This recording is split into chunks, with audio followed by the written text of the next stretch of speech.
Então, a minha avó ali, nesse momento, também ela ensinou uma coisa muito importante a respeito de vocabulário para a gente, que é observar, né? Talvez seja uma dica muito importante aí para a gente pensar.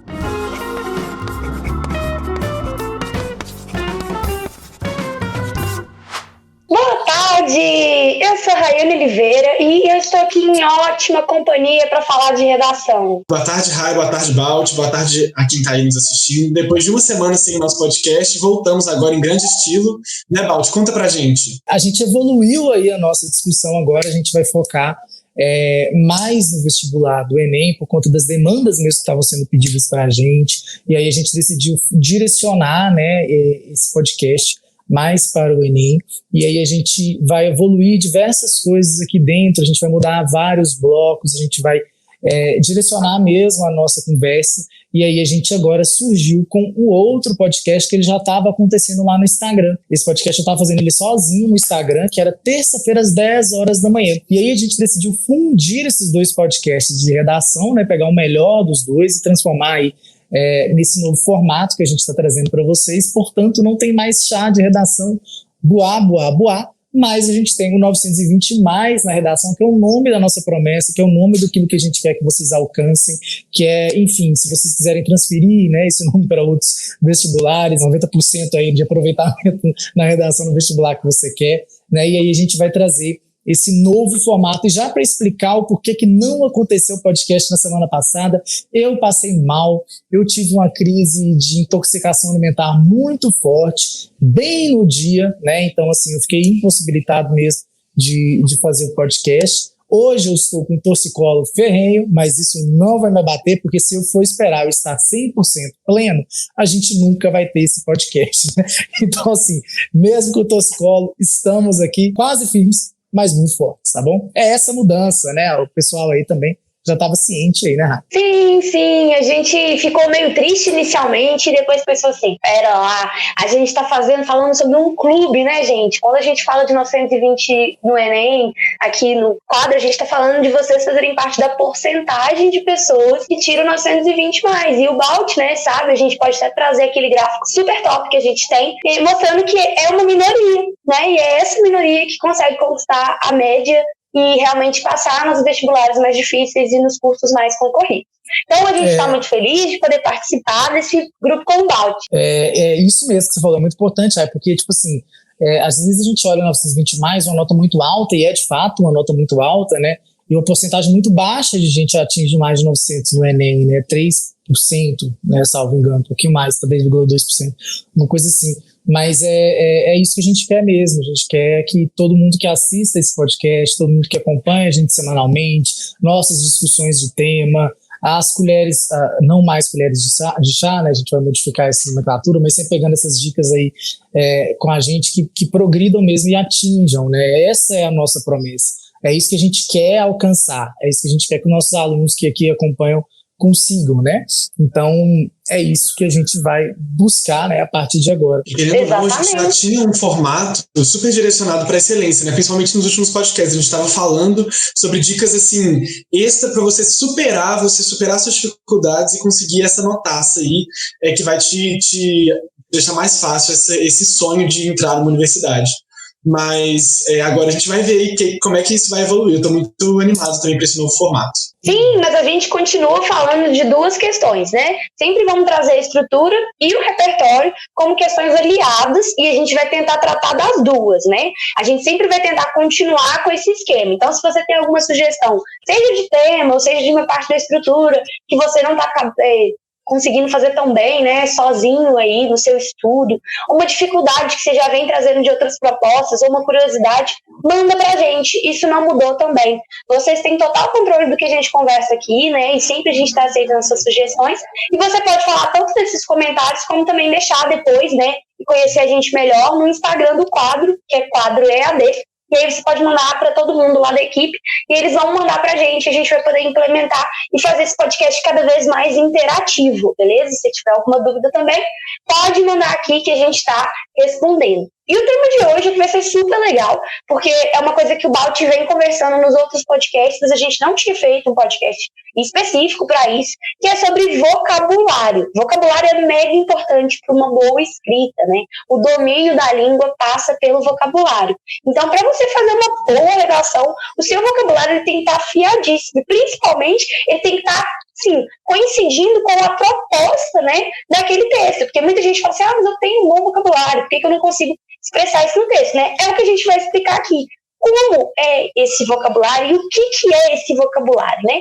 Então, Baldi, para começar a pergunta, eu queria saber assim, como que um aluno pode ampliar o repertório de palavras, né? Ou seja, ampliar esse vocabulário para melhorar essa redação.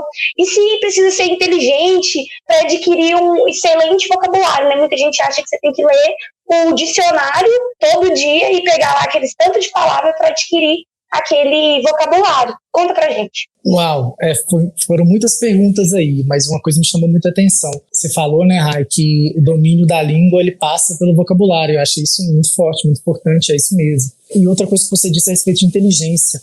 Eu acho que atualmente, né, gente, muito do que a gente pensava que fosse inteligência, a gente percebe que não é, né? Ou seja, que existem vários tipos de inteligência, né? E eu acho que a inteligência é muito ligada à adequação às situações, né? Minha avó, por exemplo, era uma mulher muito inteligente, mas não era uma mulher muito educada, no sentido de...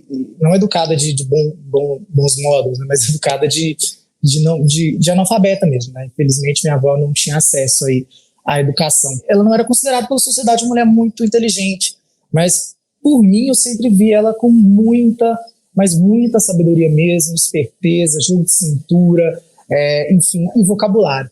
Minha avó era uma pessoa riquíssima em vocabulário. Passar uma tarde com ela era muito bacana, porque eu era recheado assim, de várias palavras. Por exemplo, minha avó não falava para cima, minha avó falava arriba.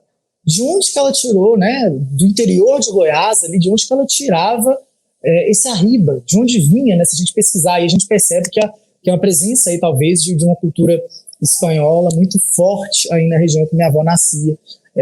Minha avó falava, fulano é galho de manga.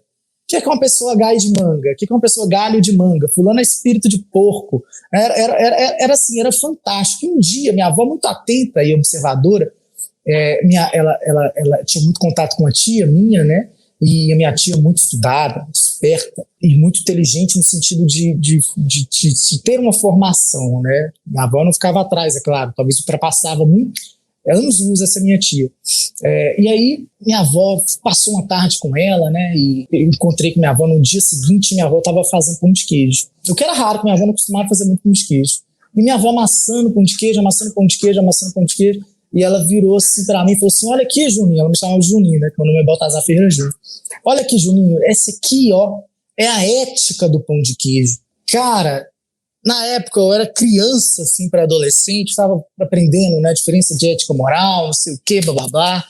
E eu ria demais. Tipo, você fala assim, nossa, como é que minha avó pode ser tão tola a esse ponto de falar um absurdo desse, que não sei o quê. Com certeza ela deve ter passado tempo com a minha tia, né, que até então era uma das poucas pessoas que tinham, assim, uma formação. Ela era casada com meu tio, né? Só que conforme eu fui crescendo, essa frase, a ética do pão de queijo, ela foi ganhando uma significação muito grande, porque até hoje eu não consegui chegar no fundo dela, né? Então essa pergunta do vocabulário estar ligado com inteligência depende muito do que a gente considera inteligência e depende muito do que a gente considera um bom vocabulário.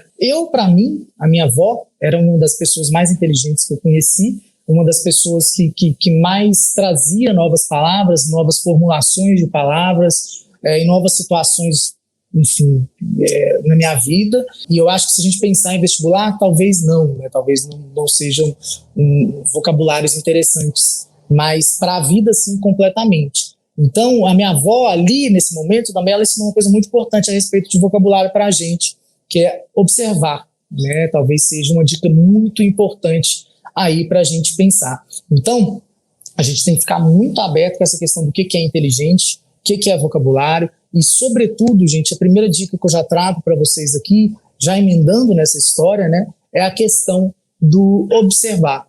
ao observar as situações, ao observar as pessoas, a gente sempre vai observar diferenças e variedades linguísticas, né? E isso aí enriquece demais qualquer vocabulário e torna a vida muito mais saborosa também, né? Então, a frase, a ética do pão de queijo, vai ser tatuada por mim um dia assim que eu criar coragem. Ela está em uma das dedicatórias de um dos meus livros, eu agora esqueci qual livro que eu coloquei, mas é somente uma ideia da gente pensar a amplitude que tem a linguagem, a amplitude que tem o vocabulário na vida de todos nós, né? Eu tenho certeza que todo mundo aqui tem uma história parecida com essa, principalmente uma língua tão variada quanto a língua portuguesa. Realmente, adorei a história, Balt, da ética do pão de queijo. Nunca tinha ouvido isso e achei também uma super criação, assim. Realmente a gente tem que, né, refletir sobre o vocabulário, sobre o léxico, né, as propriedades da nossa língua, o nosso banco de dados de palavras, é uma coisa muito relativa. Eu ia perguntar sobre um aspecto que você chegou a tocar aí na sua fala e que talvez seja o ponto-chave para entender como que o vocabulário vai entrar na redação. A questão da adequação. Você saber uma quantidade X, né, você ter muitas palavras, não necessariamente vai te ajudar se você não souber qual palavra você deve usar em determinadas ocasiões. Como que né, o fato de a gente estar falando de uma redação, de um gênero de texto específico, um tipo, como que isso vai influenciar na questão da adequação? É muito importante essa questão de adequar o seu vocabulário àquele gênero textual que vocês estão querendo, né? Isso aí leva em consideração várias coisas, né? Primeira coisa, o sentido daquelas palavras, né? Nós temos basicamente, assim, a grosso modo, dois sentidos, né? O sentido figurativo e o sentido denotativo, também chamado de sentido conotativo e sentido denotativo, né? O figurativo literal, enfim, existem aí diversas classificações para isso. É importante a gente pensar que esses dois sentidos, eles acaba tendo algumas funções, né, aí na nossa linguagem. Então, a adequação, quando a gente pensa, por exemplo, em dissertação, a gente sempre vai tender a uma linguagem mais denotativa. Então, a gente sempre vai buscar um sentido mais formal, um sentido mais dicionarizado das palavras. A gente vai evitar o sentido figurativo, que nada mais é do que um sentido fantasioso, ou seja, um sentido que a gente, né, extrapola, deturpa, entre aspas, deturpar maravilhosamente, né, uma linguagem. Por exemplo, uma metáfora, ela é um sentido figurativo, portanto, a gente deve evitar em gêneros dissertativos. Por quê? Porque se eu disser, por exemplo, que os olhos de fulano são um mar em fúria, né, a gente está aí fazendo uma comparação implícita, a gente não quer dizer exatamente, né, no sentido imagético da situação aí, que os olhos da pessoa são literalmente um mar que está bravo. Não é isso, né? A gente está fazendo uma comparação implícita, utilizando da linguagem para fazer uma coisa, dar um sentido mais figurado. Então, quando a gente pensa em adequação de vocabulário, para a dissertação, a gente pensa primeiro na questão desse filtro, né, esse filtro do sentido figurativo ou do sentido denotativo, sempre optando pelo sentido denotativo.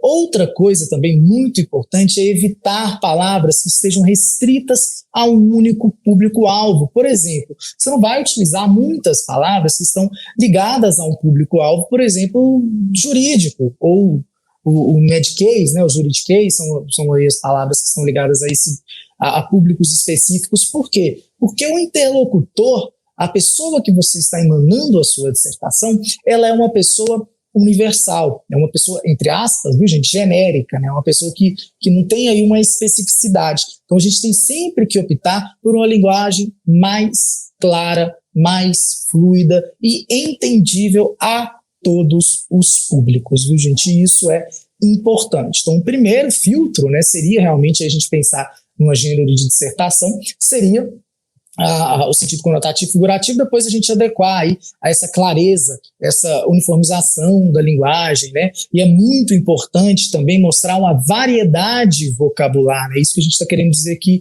a gente trazer palavras que não se repitam, elas podem estar aí no mesmo campo semântico, a gente pode utilizar a estratégia de substituição de palavras aí, por exemplo, pronomes, sem problema nenhum, né? A gente só não pode ficar repetindo muito as palavras. E aí também existem outras coisas, né? Quando a gente pensa em outros gêneros textuais, por exemplo, formalidade, né? Uma carta argumentativa, por exemplo, a gente fica bem mais formal do que uma carta pessoal, obviamente, porque na carta pessoal o interlocutor é uma pessoa direcionada, a gente sabe quem a gente está falando, a gente tem uma intimidade com aquela pessoa, a gente tem um carinho com aquela pessoa, portanto a gente pode falar como a gente está falando aqui. A carta argumentativa, não. A gente tem que falar para uma pessoa de alguma relevância social, né, um papa, um presidente, ou então uma pessoa que possui um cargo formal maior ali, que a gente está pedindo alguma coisa, geralmente assim, né? Então a gente tem sempre que adequar também à formalidade. Como eu disse, na dissertação comum, a gente tem que analisar um interlocutor aí genérico, né? Ou seja, a gente tem que ficar nessa linguagem mais denotativa, mais fluida e mais clara. Outra coisa que eu acho relevante já dizer a respeito de fluidez e questão de ser mais claro possível aí na nossa redação, gente, é a questão de não ficar mirabolando muito no vocabulário. Não é sinônimo de ter um bom vocabulário, de ter um vasto vocabulário, a gente ficar inventando palavras, né? Isso em último grau, mas também não ficar colocando palavras muito difíceis, não tem porquê. Muitas bancas hoje, inclusive, avaliam a questão da clareza, né? Se você ficar inventando, colocar muitas palavras com um grau de dificuldade maior, palavras que não estão sendo usadas mais atualmente, né, no nosso português, isso aí é considerado até mesmo penalização. Não só atrapalha, como te penaliza, beleza? Então a gente tem que ficar antenado nesses filtros. Acho que eu respondi, Pedro. Você acha que faltou alguma coisa? A gente vai continuar discutindo ao longo da nossa conversa e vai surgir se faltou alguma coisa. Foi ótima a resposta. E a gente vai continuar falando. Gente, eu adoro vocabulário porque eu acho que é uma coisa que a gente adquire ao longo do tempo e é mais ou menos igual o código de roupa, né? A gente sabe quando a gente entra num local e sabe qual vocabulário tem que movimentar, igual o Balti está falando, né? Mas no vestibular, eu queria falar um pouquinho mais da inadequação, Balti. Explicar o que é inadequação, né? O que é considerado inadequado, e principalmente na banca do Enem, e por que somente a inadequação, e se somente a inadequação, é importante para o vestibular? Porque muitas vezes é o foco do aluno, né? A inadequação, ela está muito ligada a essa questão que eu disse já anteriormente de sentido figurativo, sentido denotativo, mas também há outras coisas muito boas da gente falar aqui, né? Impropérios, né? A gente não pode ficar falando enfim, palavrões, a gente não pode ficar falando gírias, a gente não pode ficar falando uma série de coisas também que podem prejudicar a gente também não pode ficar repetindo muito as palavras, né? Então a inadequação vem daí. Agora, fugiu da minha boca algo que eu queria falar muito, que você falou e veio na minha cabeça e eu esqueci de falar.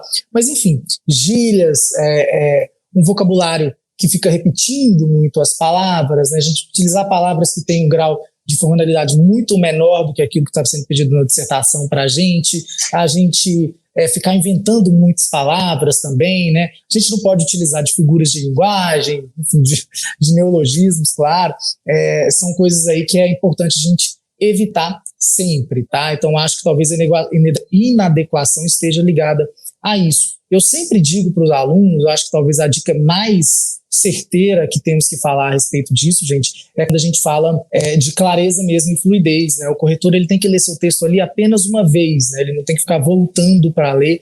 Então isso, se você ajudar o corretor nisso, isso já é muito importante. Primeiro que ele não está com saco, né? Ele não quer ficar lendo e relendo seu texto. E segundo, que se você ler uma vez e entendeu, isso é sinal de um texto fluido e de um texto muito claro. Então é importante que a gente mantenha isso em mente, tá? Acho que é interessante, Balti, a gente pensar que existe um caminho ali entre o que é, de um lado, o pedantismo, né? Talvez um excesso, quando a pessoa... Eu já lidei com alunos, né, e colegas também, que vão para os dois extremos, assim. Alguns vão para o lado do pedantismo, que é o lado assim, de um excesso da linguagem. Né? E qual que é o problema disso? Você cai num sistema que é antinatural para a gente, português, né? Você vai tentar usar estruturas que não são usadas nem em texto jornalístico, nem, né, só lá na literatura, lá em Machado de Assis e tal, e aí a probabilidade de você cometer um erro gramatical ou, né, um desvio é muito maior. E aí o outro lado seria a informalidade, né, usar um aumentativo, assim, isso é um problemão em vez de falar um problema. Um exemplo assim, que eu tive recentemente. A minha pergunta vai justamente para essa questão da penalização e da competência.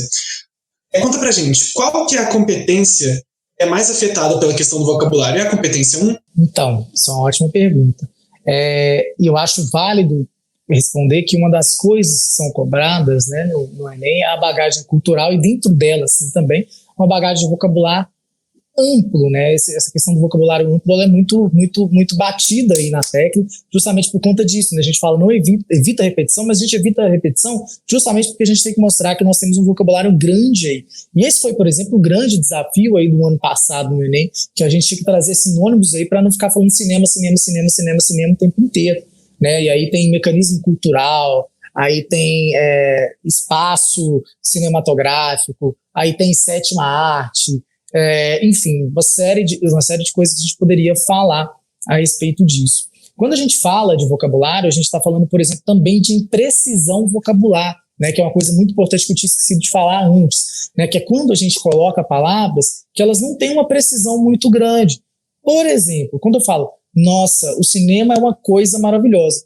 Coisa é uma palavra muito imprecisa. O que é coisa? Então a gente sabe que é cinema pelo contexto ali, mas no entanto a gente tem sempre que evitar essas palavras que geram aí essa imprecisão, e mais também a gente tem que evitar muito palavras que geram aí ambiguidade, que por fato elas são muito usáveis na redação. Pronomes possessivos, por exemplo, se a gente colocar aí de certa forma, apesar de estarem corretos, podem gerar também, inclusive, uma ambiguidade na hora de ler, né? A gente não vai saber de fato o que aquela sentença está querendo dizer. Quando a gente fala disso, a gente fala de várias situações, né? A gente fala da competência 4, a gente fala também da competência 1, né? A repetição de vocabulário, a imprecisão de vocabulário, a generalização, também entrei até mesmo na competência 3, né, caso tenha uma contradição grave aí, né, porque, por exemplo, se a gente falar que o Brasil inteiro não vai ao cinema, isso é uma inverdade, né, isso é uma inverdade porque algumas pessoas vão, né, pequena parte da população vai, mas vai. Então a gente sempre utilizar a grande parte da população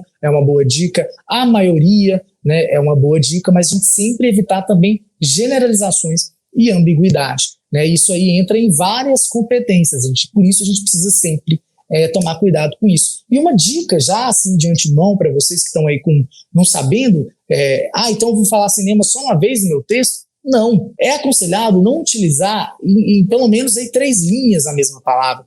No entanto, gente, eu, prezando pela excelência, eu acho que essa palavra cinema ela tem que aparecer apenas uma vez aí por parágrafo, né? E se houver a possibilidade da gente não utilizar ela sempre também, eu aconselharia, porque a gente tem sempre que mostrar ao máximo um vocabulário grandioso, tá bom?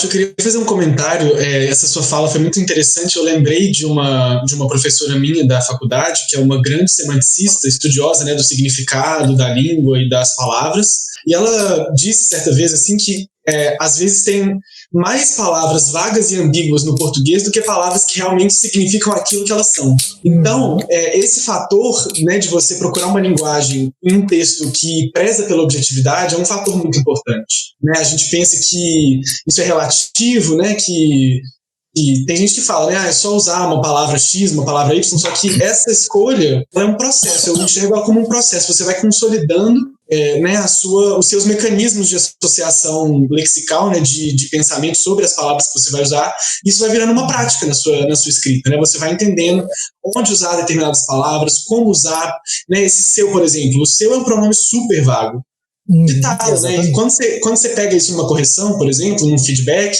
você vai pensar, nossa, será que eu preciso usar esse seu ou eu coloco uma coisa assim mais específica, retomo uma palavra por sinônimo? Então essa discussão acho que é super importante. E você falou uma coisa muito, muito bacana aí, que é a respeito da prática e a leitura, né? Porque geralmente as dicas para aumentar o vocabulário são apenas leitura. E às vezes leitura não é o mais indicado. É uma grande dica, inclusive eu dou essa dica para todo mundo. Eu quero que todo mundo leia muito, leia mais, leia infinitamente. No entanto, a gente tromba com diversos gêneros diferentes, com linguagens de diversas épocas diferentes, com linguagens fantasiosas, com linguagens que querem ser nonsenses, né? Nonsenses, gente, a falta completa de sentido, como, por exemplo, Gonçalo Manuel Tavares, que é um poeta português vivo, que eu amo, sou apaixonado. No entanto, se eu for ler ele para conquistar vocabulário para a redação, não é uma coisa muito adequada, não. Né? Inclusive foi algo que eu tive muita dificuldade quando eu entrei na faculdade, que eu ia escrever as dissertações, os artigos, e os professores me falavam, Baltazar, você não pode utilizar esse tipo de linguagem numa dissertação. Veja bem, eu já na faculdade de letras ainda tinha problema com a inadequação vocabular para aquele espaço. Então é algo sempre que a gente precisa praticar. Por isso o papel do feedback, reitero novamente, babando aqui no mesmo assunto, mas é muito importante que a gente converse com o corretor, porque ele sabe ali qual é a adequação pertinente para aquele tema, qual é a adequação pertinente vocabulária para aquele gênero, né? Tudo isso é muito importante da gente trocar essa ideia com o corretor, porque se a gente for ampliando o vocabulário apenas com poemas contemporâneos, crônicas, outros gêneros textuais, isso aí vai ampliar o nosso vocabulário delimitado para um lugar. Muito raramente a gente vai ouvir um mormente, um destarte, um dessarte, muito dificultosamente em um Manuel de Barros, né? A gente não vai ouvir esses conectivos aí na Cecília Meirelles, por exemplo. Não que eu esteja desmerecendo Manuel de Barros, Cecília Meirelles, são poetas que eu amo também, mas assim, é só para a gente delimitar o foco de leitura também e atrelar esse foco de leitura à prática, né? Porque a gente precisa adequar o nosso vocabulário para aquilo especificamente que a gente quer. Claro, gente, vamos ler muito, vamos ler mais, leitura é fundamental, não estou querendo dizer ao contrário disso, mas é só para a gente sempre separar isso bem, porque o Pedro falou isso é fundamental mesmo, é preciso ter a prática para a gente analisar também aquele vocabulário em questão para aquilo que a gente quer. Legal, né? A gente tá tendo essa discussão justamente para ajudar o aluno a desenvolver essas práticas. Não é que a leitura é ruim, viu, gente? Pelo amor de Deus. Mas é igual o Balt falou, a gente tem essas outras formas. E aí eu queria comentar só sobre um vocabulário político, né? Muita gente já deve ter trombado aí com um dicionário político. Isso é real. Quem vai fazer a prova do Enem sabe que muita gente erra as questões do Enem porque o vocabulário político é ruim. Não é ruim porque é ruim, a pessoa não estudou, mas porque nós não temos, né, um vocabulário rebuscado, a gente não estuda todas essas teorias, né? Então uma palavra ou outra pode confundir o aluno. Então eu sempre falo para o aluno para ler as provas antigas do Enem, dar uma circulada em alguns vocabulários que ele não conhece. Então essa questão é um pouco mais prática, né, Balt? Que a gente faz desde os primórdios da escola, que é pegar aquela palavra durante uma leitura prática e trazer ela, né, explicando, entendendo por que ela está ali. Porque muitas vezes você vai falar, ela está aqui de um sentido figurado, ou seja, ela não me serve muito, mas muitas vezes você vai aprender ali uma linguagem científica bacana, né? Que vai te ajudar a resumir também. Eu acho que o vocabulário ajuda também muita gente a resumir um pouco o texto. A gente pode substituir uma frase inteira por uma palavra quando a gente tem um domínio legal da língua. Então isso ajuda o aluno de várias formas. E aí eu queria saber, Balt, igual eu tô aqui falando um pouco das dicas, se você teria mais alguma dica para falar de vocabulário, para o aluno poder desenvolver isso, né? E aí eu passo a bola para bora discutir. Você falou uma coisa legal aí, sobre dicionário, né? E sobre olhar as provas antigas, isso é muito, muito fantástico mesmo. Eu acho interessante mais principalmente a análise de temas, né? De enunciados de temas. Também dos textos da proposta, né, geralmente são sempre dados estatísticos, algum texto de algum jornal, sempre averiguar, né, essas linguagens para a gente estar acostumados aí ao máximo nelas. Pedro falou um pouquinho sobre semântica, e eu lembro que eu sofria com semântica, porque eu era um cara muito das literaturas, e um dia eu cheguei na aula e a professora falou, nossa, essa frase não tem sentido nenhum. Aí falou uma frase que a frase era algo assim, que a cabeça dela era nuvens em nebulosas estrelas, alguma coisa assim que não fazia sentido prático mesmo, tátil. Mas aquilo para mim foi um tapa na minha cara. Eu falei, como não faz sentido? Como isso não tem sentido, né? Eu era muito chilelê na época, né? Nossa, isso é lindo! E eu até escrevi num livro meu, eu falei assim, que semântica é choque literal à literatura, né? E tipo assim, detestava a semântica, mas hoje, é claro, uma das minhas funções é pesquisar muito nos livros aí de semântica para ensinar meus alunos, são as coisas da vida. Mas voltando aí às dicas que eu acho muito importantes aí da gente dar, leitura, gente, vai indicar ler. Sim, gente, vou indicar ler, ler coisas que façam sentido para vocês, tá? Coisas que vocês gostem, mas também tem uma parcela de leitura aí ligada aos textos que são cobrados, por exemplo, no seu processo seletivo, né, que você queira participar.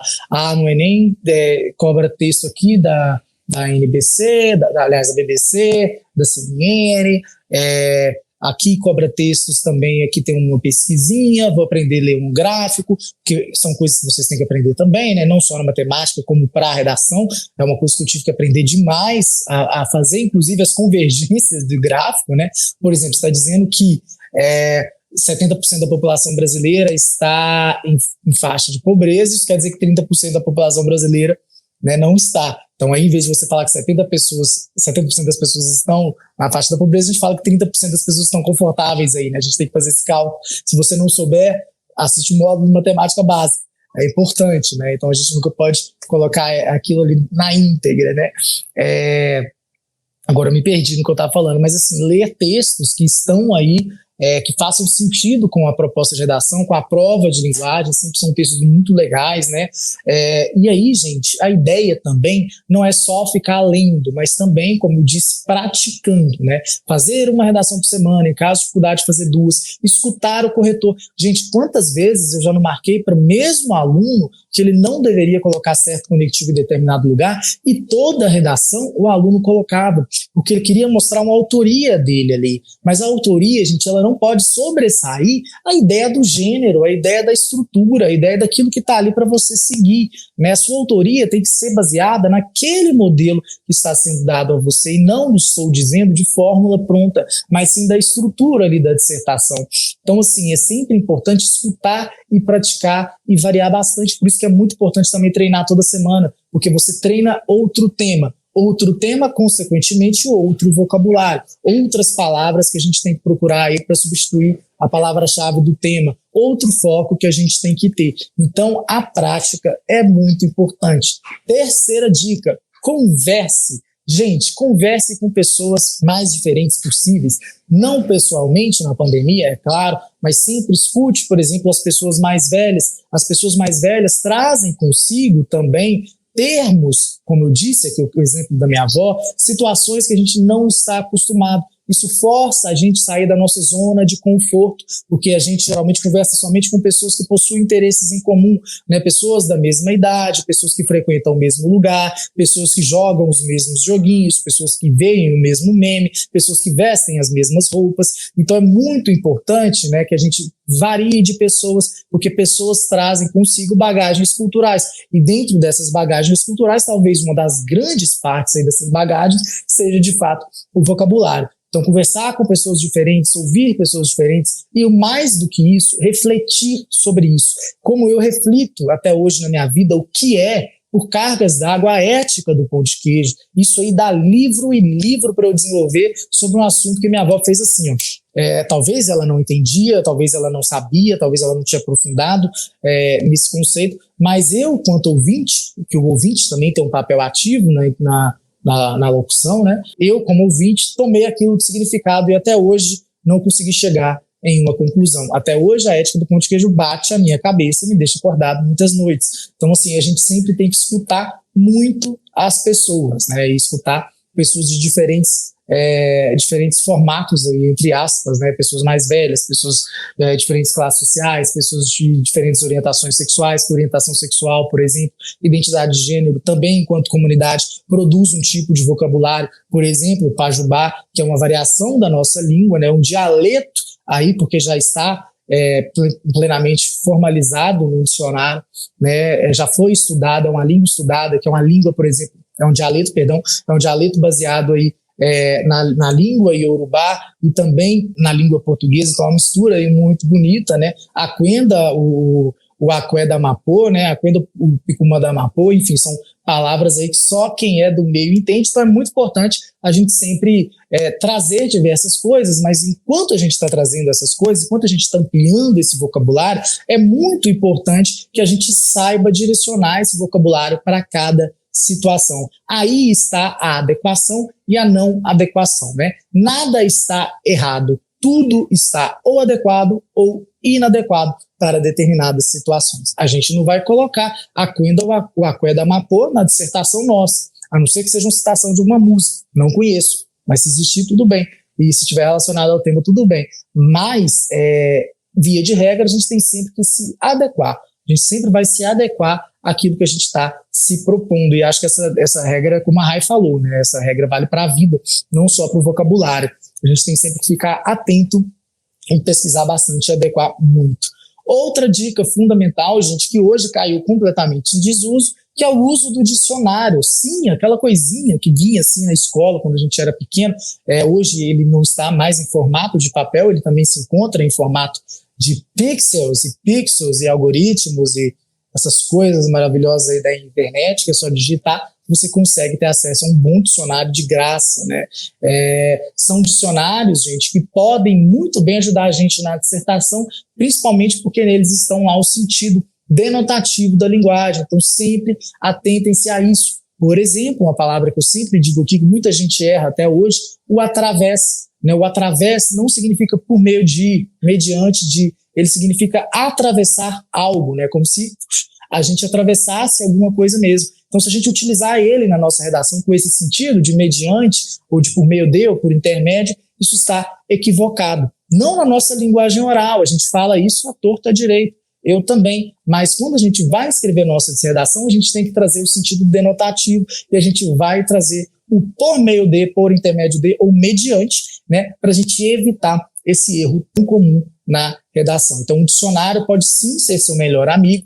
Sempre pesquise palavras, depois de mandar a redação, né, porque a gente já está em agosto, não é hora mais de pesquisar antes da redação, mas depois de mandar a redação, pesquise mais sobre aquelas palavras para vocês verem se elas estão funcionando, se elas têm aquele sentido mesmo ou não, beleza? Nossa, gente, rendeu, hein? Deu muito assunto aí, vocabulário, gostei. Maravilhoso, viu? Maravilhoso, porque eu acho que é um assunto importante, não só para a redação, né? Mas como eu estou aqui sempre para lembrar, vários assuntos, e eu falo que a pessoa que domina um bom vocabulário, ela vai ter mais facilidade para entender tudo, né? A interpretação de texto fica melhor, o uso da gramática fica melhor, então a pessoa ela começa a dominar melhor a língua mesmo. Então, já que a gente já falou um monte de dicas para vocês, eu espero que vocês tenham anotado, mas quem não anotou pode voltar lá e pegar todas as dicas do Balt de novo, assistir de novo. Mas agora, tá na hora da gente falar de temática, né? A gente vai manter o Bora Discutir como a segunda parte do nosso podcast, e hoje a gente trouxe um tema super bacana, mais voltado para a economia, que é um assunto que a gente já tinha tangenciado, mas ainda não tinha entrado tão bem, que é a questão dos desafios do mercado de trabalho no Brasil contemporâneo.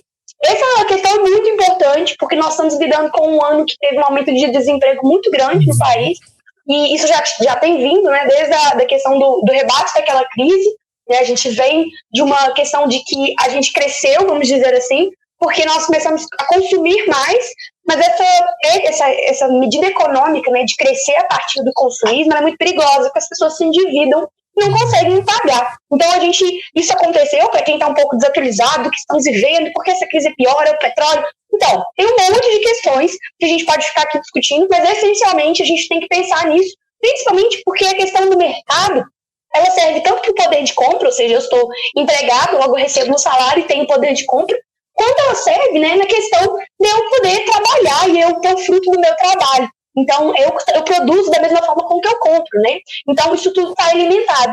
Então, a gente tem hoje esse cenário e o próprio tema, né, está trazendo duas palavrinhas que eu quero elencar como chave, que é desafios. Então, a gente vai delimitar um pouquinho quais são esses desafios e a questão do contemporâneo. Eu acho interessante quando trazem o tema contemporâneo, porque quanto mais eu tenho lido redações, nota bio, né, o objetivo, né, o que eles querem é que a pessoa realmente pense no Brasil de agora. Né? Então, realmente, eu acho que nesse momento não vale a pena a gente ficar fazendo, né, as taxas de desemprego, de outros momentos de crise, se a gente não vai falar da forma mais paliativa, né, as medidas que foram tomadas para sair dessa, por exemplo, é muito mais interessante que você simplesmente falar que o desemprego já existiu em outras épocas do Brasil. Né? Nós não estamos falando do mercado de trabalho como um todo. E agora, pensando em desafios, tem muito a ver com essa atualidade. Né? Nós temos desafios hoje que não tínhamos há 10 anos atrás, como, por exemplo, a questão tecnológica.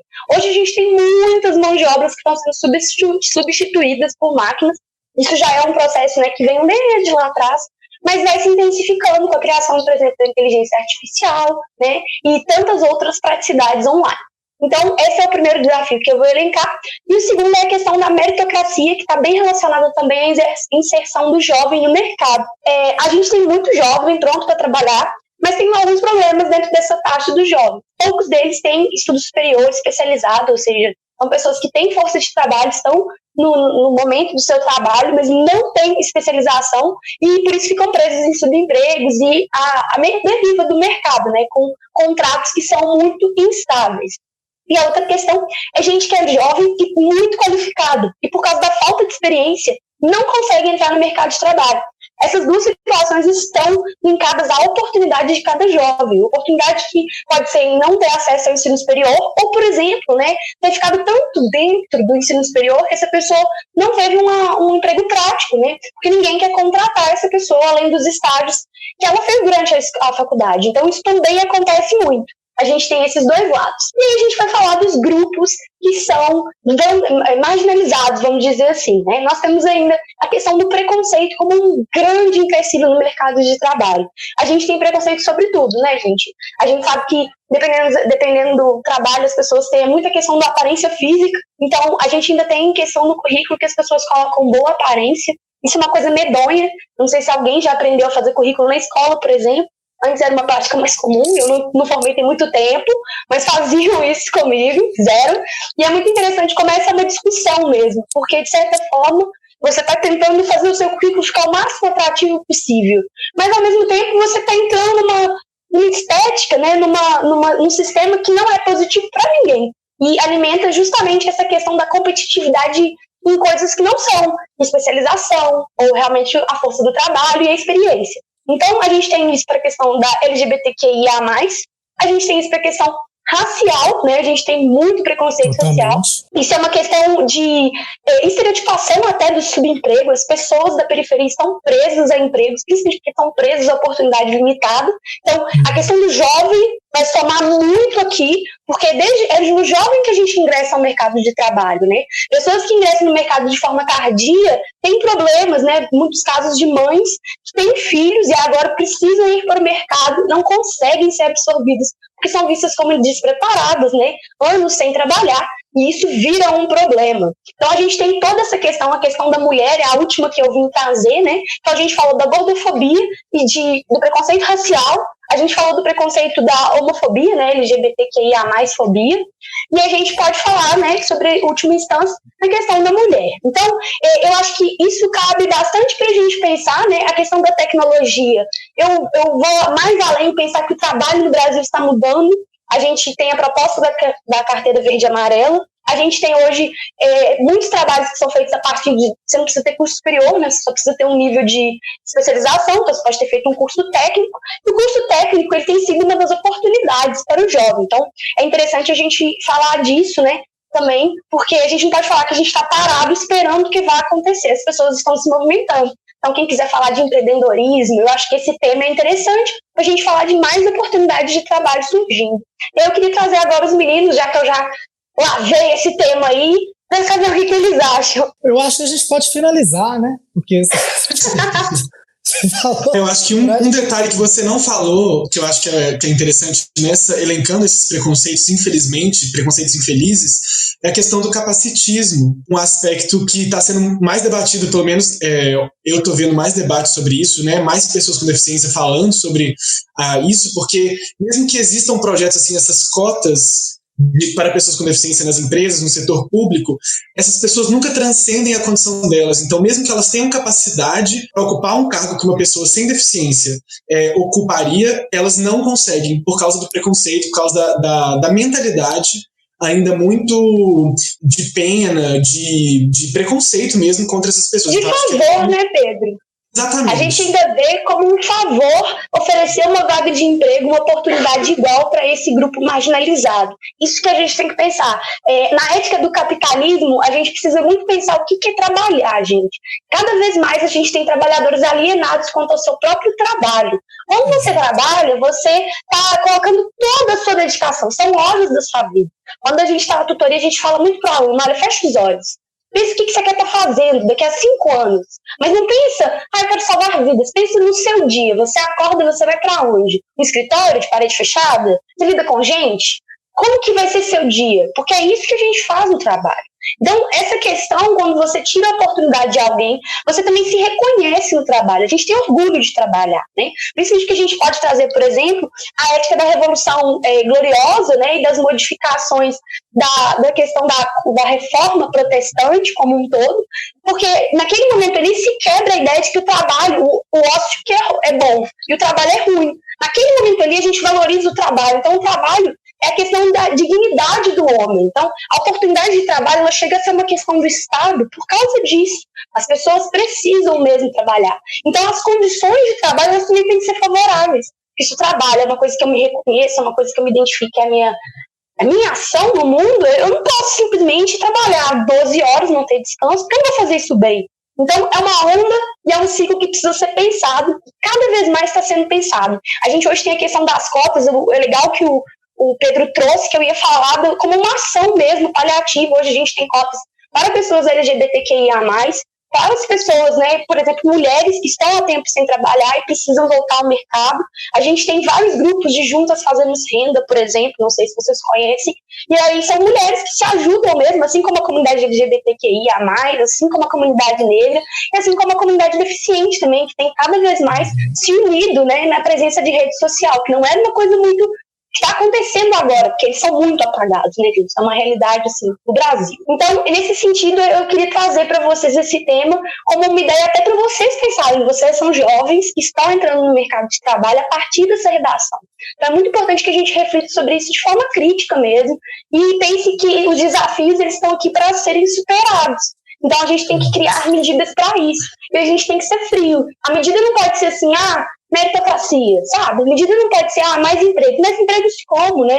A gente tem uma ideia falsa de que, por exemplo, a construção civil, quando eles achavam que a construção civil ia gerar muitos empregos, gera, mas uma hora ela acaba. Então, a gente tem que pensar soluções a longo prazo, né? Já passou da hora da gente pensar isso. Eu acho que você falou muito bem, Rai, quando a gente pensa nos desafios, acho que a gente elencou quase todos os desafios, né? A gente não falou de trabalho formal diretamente, mas poderia ser também, se a gente olhar aí, o enunciado ficou muito amplo, né? A gente teria que olhar aí qual que era a delimitação dos textos propostas mesmo, dos textos da proposta.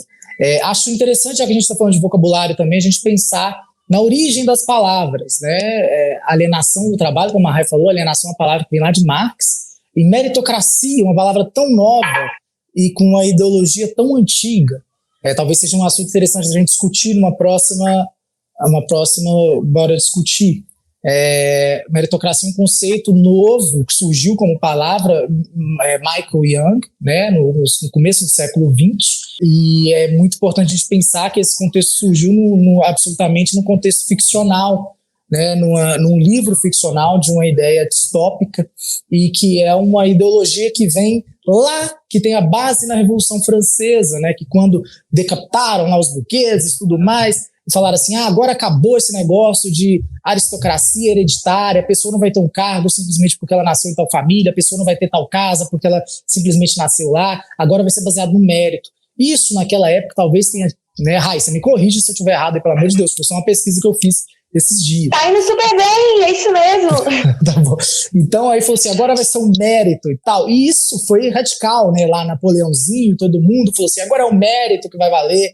E aí, é claro, isso foi espalhando pela Europa e chegou, né, mais adiante aí na nossa queridíssima capitalista super libertária, a América, né? Norte América, e essa questão da liberdade, como eles têm a liberdade maior do que qualquer coisa, né? O livre-arbítrio nos Estados Unidos, a liberdade deles é maior do que qualquer outra ferramenta, qualquer outra ideologia. A questão da meritocracia entrou lá como master, e é claro, nós, enquanto consumidores globalizados, importamos também essa ideia para a gente. Mas a meritocracia é uma ideia baseada nisso, e que precisa, de fato, levar em consideração o mérito apenas das questões que estejam ali em igual identidade social, em igual identidade econômica e igual identidade psicológica. Ou seja, são contextos que, se unidos, são impossíveis da gente estipular isso enquanto sistema, porque nem sempre todo mundo vai ser igual economicamente, igual socialmente,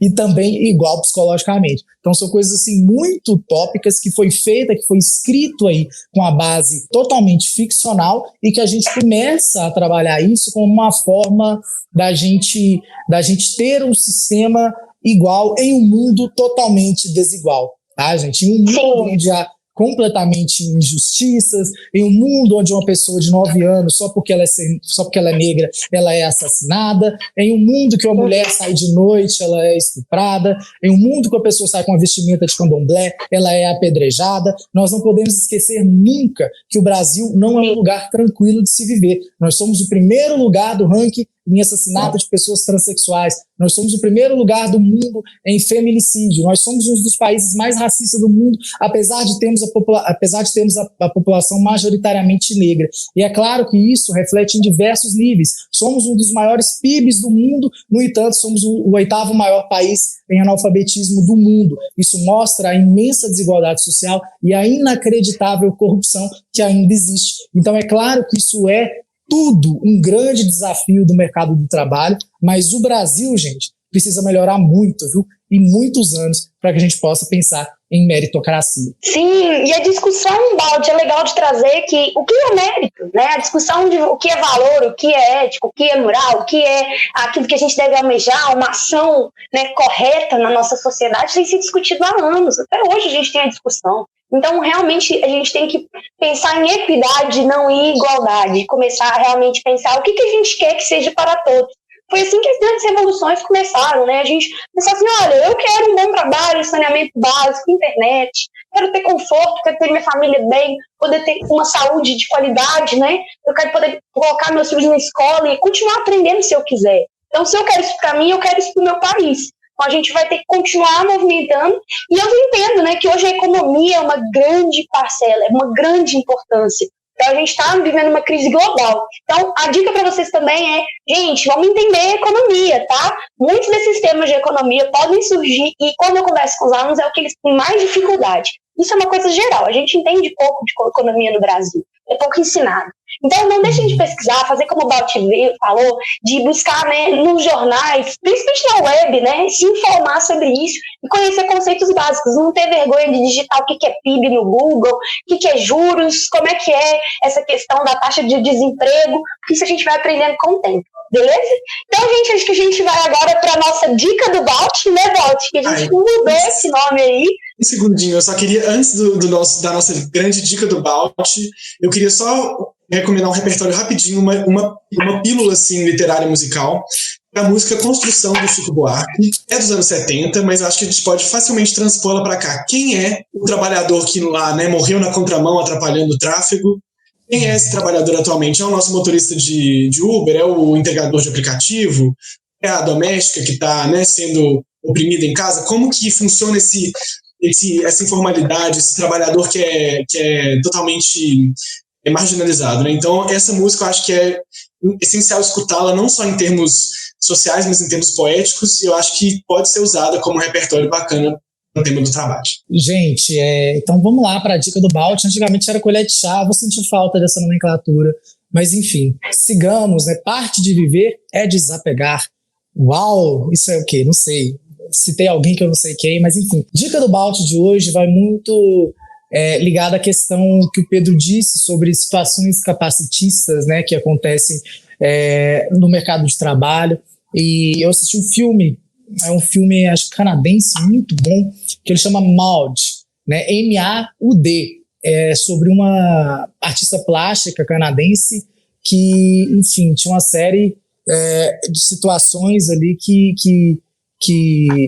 enfim, ela era uma pessoa, né, que vivia com deficiência, e o filme é muito sobre a história dela, né, sobre a arte dela e sobre todas essas situações capacitistas que aconteciam com ela, e eu acho que vale muito a pena vocês darem uma olhada, tá bom? Acho que é isso, gente. Hoje o papo foi muito bom. Vocês voltam aí para despedir também, pra gente dar aquele tchau e pronto, né? Então tá bom. Sim, tchau, gente, tchauzinho, até semana que vem. A gente continua no mesmo horário, tá? Beijo!